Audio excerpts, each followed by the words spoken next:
Now on 18 Eyewitness News. Mineral area college students will be paying more for tuition this fall. Also, 2 Central middle school principals are facing up to 1 year in the county jail.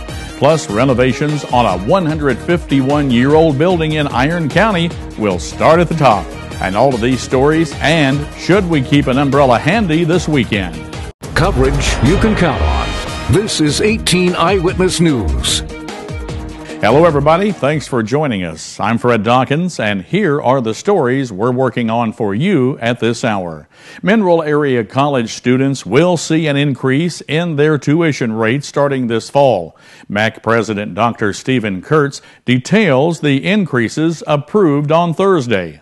The trustees approved a tuition increase per credit hour of $5 for in-district, $7 for out-of-district, and $12 for out-of-state. The levels then will be $94 in-district, $122 out-of-district, and $155 out-of-state. We don't charge additional fees except for in the case in which there's fees associated with the class. With an expected reduction in state appropriations for the 3rd straight year, MAC trustees and administrators were forced to look at a tuition increase. Dr. Kurtz explains why in-district students pay a lower rate. In-district is a discounted tuition rate for the residents of our taxing district. They pay property taxes on a yearly basis.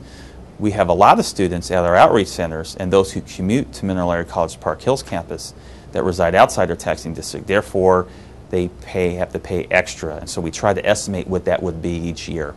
Dr. Kurtz adds the out-of-state rate is even higher because the college doesn't receive any subsidy for those students.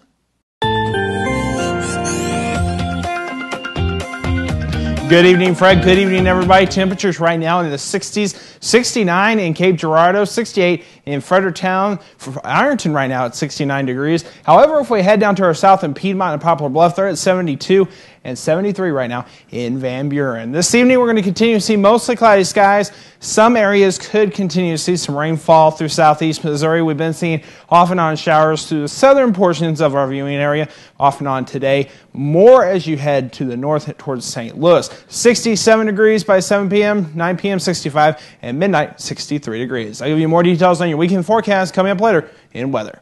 2 Central middle school principals will be in court for failing to report an act of school violence. St. Francis County prosecuting attorney Jared Mehiran is charging Principal Mike Harlow and Vice Principal Tracy Casey with the Class A misdemeanor of violating Missouri's Safe Schools Act. Now, according to the probable cause statement, the charges stem from a March 29th incident where a 14-year-old boy kneed a 12-year-old girl, causing a fractured tailbone. The school's resource officer learned of the incident on March 31st and found out that it had not been reported to authorities. On April the 5th, Harlow and Casey admitted they were aware of the incident but had not reported it. In fact, Casey admitted her own daughter had been horseplaying with the same boy, which left bruises on the girl's arm. Casey said she told the boy to keep his hands to himself. A few hours later, he assaulted the other girl. The Safe Schools Act requires administrators to report an act of violence as soon as reasonably practical to the appropriate law enforcement agency. Harlow and Casey could receive 1 year in the county jail and a fine of up to $1,000. Well, with the warmer weather, the city of Piedmont has had to deal with problems that typically crop up in the spring. Police Chief Richard Sanders says they've recently had to deal with vandalism at the city parks.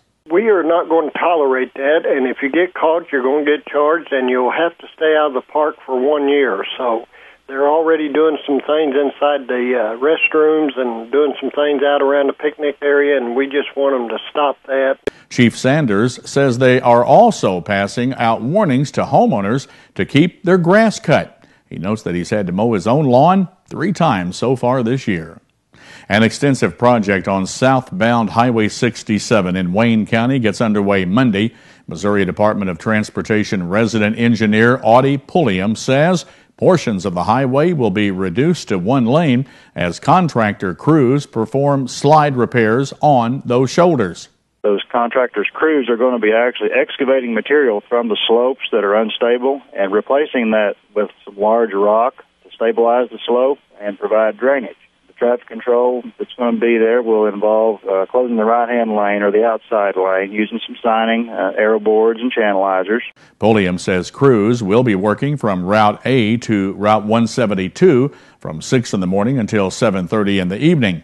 Crews could also get some work done in the nights and the weekend periods if the weather puts them behind schedule. Now, the project is expected to be completed by the end of June.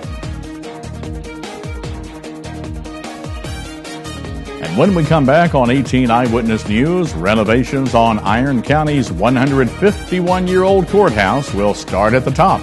That story is coming up on 18 Eyewitness News. You're watching 18 Eyewitness News with Fred Dawkins, Dawn Arnold, Chief Weathercaster Dustin Kopp, and Jeremy Martin with sports.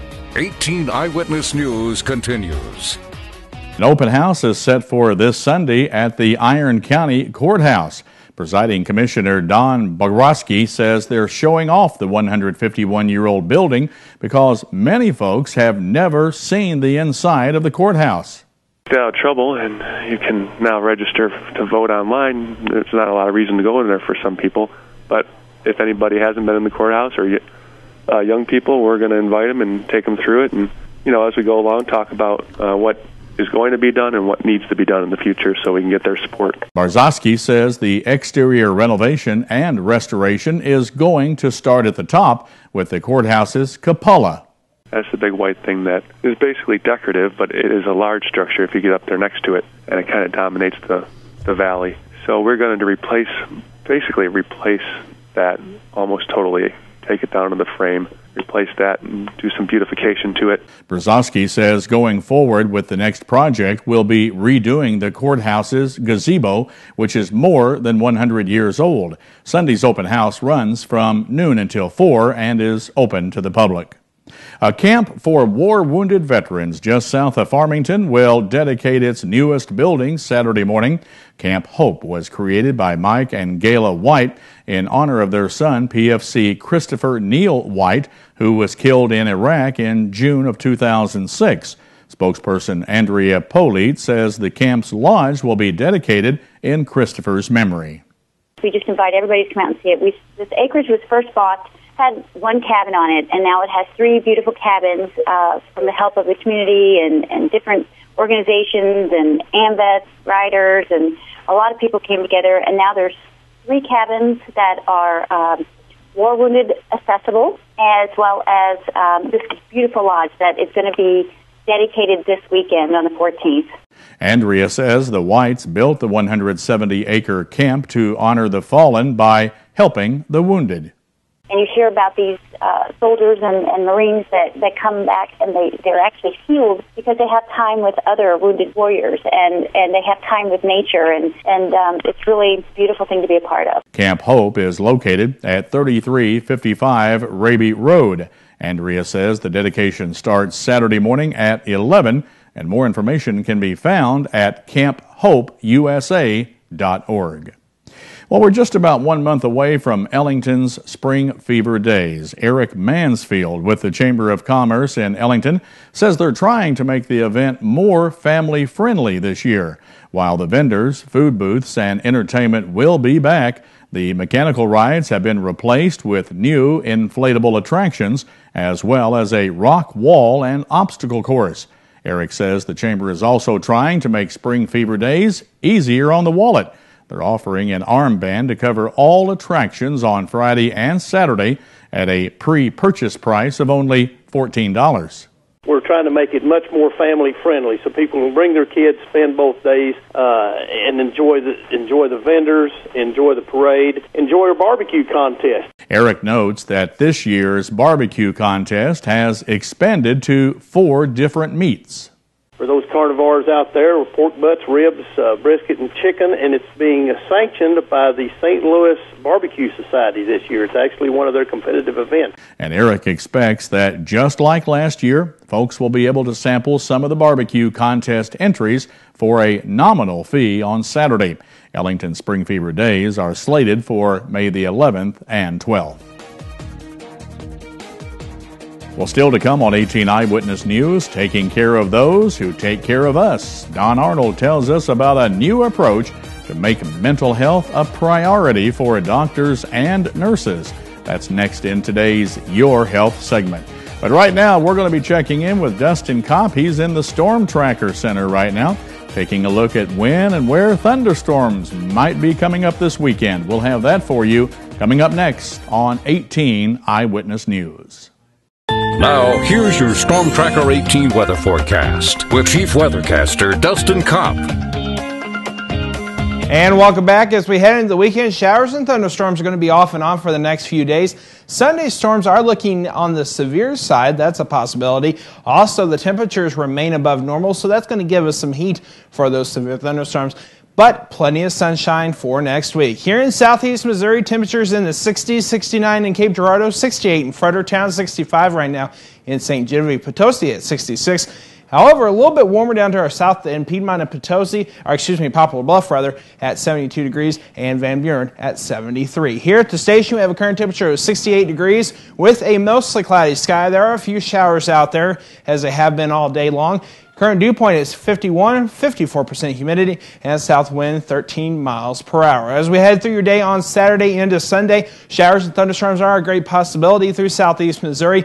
It's going to be off and on like they were today, possibly even some sunshine throughout the day. So don't be surprised if you walk outdoors and see some sunshine, and don't be surprised if you walk outdoors and see some thunderstorms on your day on Saturday. So for tonight, low around 60 in Farmington, 57 up in Festus, 59 through Ironton, as well as in Piedmont and Poplar Bluff with a mostly cloudy sky. Tomorrow, we'll see showers and thunderstorms possible. High around 80 degrees up in Festus, 81 in Potosi, 83 in Ironton, and 80 degrees in Cape Girardeau. So for the next several days here in southeast Missouri, as we head into the weekend, showers and thunderstorms are a possibility on Sunday. Those could be severe with the heating of the day, high of 79. And look at this, Monday through Friday, plenty of sunshine, temperatures in the low 70s on Monday, but getting in the 60s Tuesday and Wednesday, and back in the 70s Thursday, up near 80 on Friday. Another check of your weekend forecast here in southeast Missouri. 79 on Saturday with a lower of 65. Showers and thunderstorms possible. Greater chance on Sunday. Those could be on the severe side with a high of 79. That's check of your Storm Tracker weather forecast. More details are located at froggy96online.com. Just click on the weather tab. Fred, back to you. This is Sports Zone, only on 18 Eyewitness News with Jeremy Martin. In high school baseball action from Thursday, Valley Catholic shut out Bismarck 6-0. Kingston won big over Valley Caledonia in 5 innings, 14-1. Jefferson down St. Genevieve 4-1. North County got by Cuba 5-2. Arcadia Valley fell to West County 11-6. Herculaneum blanked Grandview 4-0. St. Vincent survived St. Pius 9-8. And Saxony Lutheran had no trouble with Meadow Heights 17-3.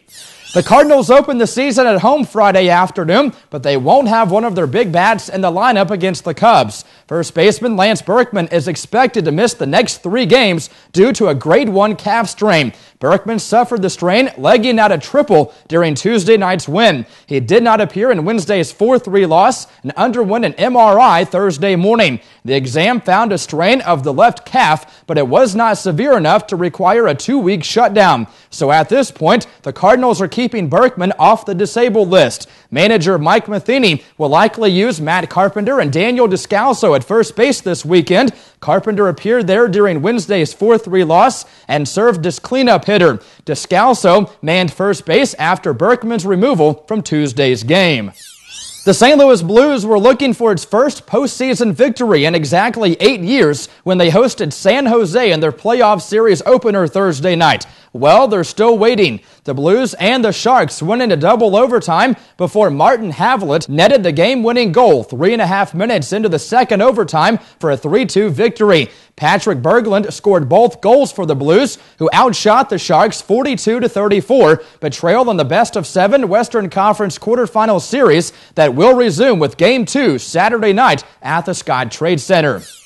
And Missouri will not get its first look at Southeastern Conference competition until September. But the Tigers did get to sample a bit of what their new league has to offer on the field last weekend. The indoor practice facility was overrun with SEC football officials who worked the team's scrimmage after a day of classroom studies. Coordinator of officials Steve Shaw kept a watchful eye on 55 officials who either work SEC games regularly or serve as supplemental help. Their presence in Columbia served as a spring training of sorts while giving the referees a first look at Mizzou and the Tigers a first look at the men who will call their games. And that's a look at sports. We'll be back with today's Your Live segment right after this on 18 Eyewitness News. Do you see news happening in your neighborhood? Email us at news@kdkz.tv. Nose a little tickly? Just a little. During the break, I had a sneezing fit, and Fred's making fun of me, hoping I'll sneeze during a wrap-up here, and hopefully it won't happen for you guys. Sure you don't want to sneeze? I'm sure. You don't have a little tickle or anything? I've sneezed plenty within the last couple of minutes, so hopefully not. 7 times in one. Sound like a bull elephant going down the hallway a while ago. That's what allergies have. You know, especially when all this rain comes in and gets everything going, it messes with allergies. And that's what's going on. All right. What's going on with the weather? I noticed some wet stuff outside. Is it going to be with us all weekend? There's a chance all weekend long. We're going to see some sunshine tomorrow on Saturday, but we're also going to see a chance of thunderstorms, greater chance on Sunday, with some of those possibly severe, and we'll, of course, keep you updated if that occurs. All right, folks, have a wonderful weekend. Thanks for watching, and we'll see you later tonight and then tomorrow morning for our early morning wrap-up of 18 Eyewitness News. Have a great evening, a blessed evening. God bless everyone. Have a good night, everybody. News Watch is next.